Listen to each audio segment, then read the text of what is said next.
Hello, ladies and gentlemen. My name is Robert Intorado. Thank you for coming to my channel. Today's topic is securing the rights to a story or film. And we hear that many times. I'm not a lawyer, but what I've learned from the latest edition of Movie Maker magazine is that securing the rights is a term that actually protects a film and gives it such a uniqueness that investors want to invest in. So for example, you hear the term many times, like on television, when some tragedy happens, Disney secures the rights to the cave dwellers. And in this article entitled Hold Fast Your Dreams by David Albert Pierce, he mentions how when you hear those terms, is basically they're securing the rights to the individuals part of that story. So you cannot go out there and speak to Bob or Bill and Jane and ask them about what has happened because they actually only gave exclusive information to whoever they had secured those rights to. But the story itself, anyone could do the story. Any news organization, any independent filmmaker can do that story. But those individuals, if they already been tapped by a studio, they cannot speak to you. So it sounds like it's such a daunting task that those kind of things hinder independent filmmakers, but it actually doesn't. Another way to secure the rights is if you actually write your own stories. If you write your own stories, you own all the rights. So what I'm going to do today is share with you one of my stories that's entitled All Good Men Ride Skateboards. It's a fun story. It's basically geared to youth, teenagers, and teenagers at heart. So hopefully you enjoy this short story that I have written, and I'm going to actually read it to you right now. So like and subscribe to this video, and it was nice seeing you again. Thank you. When I sleep, it's dark. Sometimes I dream, sometimes I don't. But when I glide on my skateboard, I dream in the daylight, each and every time. It's easy to do. The thoughts that swell through my head while I'm skating are countless. How far can I go without money is one of my most common ones. My name is Sid Menahem, and I like to say that I have lived on the board. On the board, life is grand, life is good. I tell my little sister about my adventures. Now she wants to ride with me, but she's too young. From time to time, she sits on the classic penny and push her while she navigates the board like a sled. The wheels are getting uneven and need to be repaired. So I sell hacky sacks and lithium batteries. Dad helps, but Mom gets worried. Mom says I ride too much. I have a few skater friends. We meet on Sunday at the four-wheel dealership where my mother used to work. Four-wheel closed down 2 years ago, but still has the smoothest asphalt and the grandest staircase. Even though I know Willie, Kevin, and Steven since we were kids, I still do not really know anything about them. Most of the time, we talk about movies. Now I want to share with you my story, and it must be told because it's all true that all good men ride skateboards, and I'm going to tell you why. I was 16 years old when I began to see shadows moving. The first time it happened was when I was climbing in the Catskills with a few friends. We were city kids wearing the wrong footgear for a mountain hike. Kevin and Willie's parents took the lead while the four of us lingered behind. It was early October, the time of the year when the weather is unpredictable.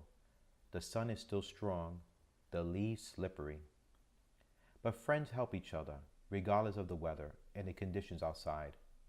We spotted a challenging rock formation, and one of the adults yelled, "I'm familiar with the climb." So we ventured up. I followed Kevin because wherever he put his foot, I would put mine. It was a safer way. Wearing skate sneakers with their flat soles made climbing difficult. As active as I am, the rock formation tested my patience. Maybe I was just too much of a city boy. The nature thing wore me out. I saw the rest of the group make it to the top, and Willie's dad leaned over the rock corners and shouted, "You are slightly off the path, don't slip." Of course, at that age, I still had a problem listening to grown-ups, so under my breath I said, "Whatever." I looked up and it was quiet, as if the group had moved on without me. I shouldn't have stood close to Kevin. I was at the point where an opening in the gray, jagged rock split in half. with enough room to take a break. I wedged myself into it. Looking down, I realized we must have been at least 3 stories up.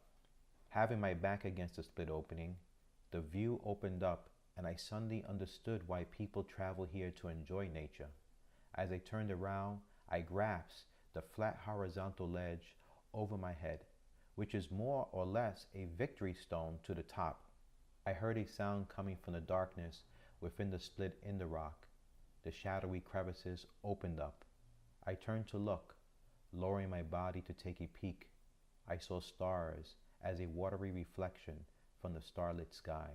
I pushed my body closer in an attempt to understand the surreal sight.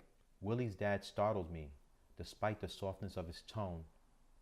"Are you all right, Sid?" he asked. I looked up to him, and all I could say was, "Yes, I had to pee." "It's okay, Sid. Are you done? Do you need any help?" "I'm done. I'll be right up." That was the first time of many times the shadows came alive. As I rode along, glancing at the roads for peril, I was cognizant of the fact that even a pebble could be a disaster on the board. But at the same time, I was thinking about pretty girls and ways to get money for snacks. Money was always on my mind. Even my newspaper route was a tough way to earn cash because the company always insisted that they haven't got paid for all the subscribers to whom I delivered the papers. One of those early delivery mornings, it was still dark, but my skateboard gripped the morning dew. With half a bag left to deliver, one of my wheels went over a cigarette lighter on the ground. I thought I could handle the shaky wheels, but I couldn't. I landed on both hands, my face inches from a manhole cover. Before I stand up, I noticed tiny beams of light poking through the small holes on the manhole cover. I crouched a little closer. There were men walking down there, with what I assumed were flashlights in the darkness. All layers of New York City, from the subterranean tunnels to the topmost skyscraper floors, are bustling with people, even homeless people, which is something I do not like to see. I lean back on my board and follow each light poking from each manhole cover. I count 12, then 13, as I continued to push along. The lights became harder to see and the sun started rising. 18 manhole covers. I could barely keep up, but the last one found me in a parking lot, in a place that I have never been before. It was an industrial area, and trucks were loading goods on the other side of a dead-end street. I must have been out of my mind because school started in half an hour. I jumped for one last glance, and even before I landed on my feet, a vehicle, obviously an expensive one, stopped in front of me. A man got out and yelled at me. What I didn't realize was that I was in a strip club parking lot. Frightened, I jumped on my skateboard and made my way out there quickly. Just then, I caught sight of one of the most beautiful girls I've ever seen in my entire life. It was just a 2-second glance, but the vision was unforgettable. I didn't know much about strip clubs, but I knew it was no place for a girl her age. It was clear that I had to share this with Kevin or Willie. Or maybe not. Should I keep this one to myself? That's the decision I struggle with. What a morning. When everyone but you gets to go out to the movies because you're fired from delivering newspapers, you feel like a loser. What's a kid to do when everyone is out on a Friday night skating? I packed my pockets with Little Debbie's for energy and an iPad loaded with classic Depeche Mode tunes. But I wasn't able to stop thinking about the other day, the lights, the strip club. I had a lamp on my board to avoid cigarette lighters and pebbles, and my parents didn't know that I had lost my job and that I wasn't at the movies. Still, my grades were good. That's what's important to them. What a day yesterday had been. It was the day that changed my life. Following those manhole covers, I encountered 18 of them. The area was bustling with even more fancy cars, security people, and valet parking. I decided to go back another night. "Hey kid, come over here," said a man delivering heavy metal canisters. "Who, me?" I asked. "Yes, you. What are you doing here?" As he was talking, I took a glance inside the building. It was dark. The walls vibrated with music I didn't like. Sitting on a stool was that girl, the girl of my dreams. She looked at me and said, "Hello?" "Are you okay?" I asked. Do you work here? Suddenly, someone else spoke. Hey, kid, don't talk to her. You'll be in big trouble. In a whisper, I asked if she needed any help. I'll be outside, I asked, and she nodded. Slowly, I backed away and hid across the street in the shadows. Sitting on my board, I fell asleep and didn't wake until morning. I knew my parents would be livid.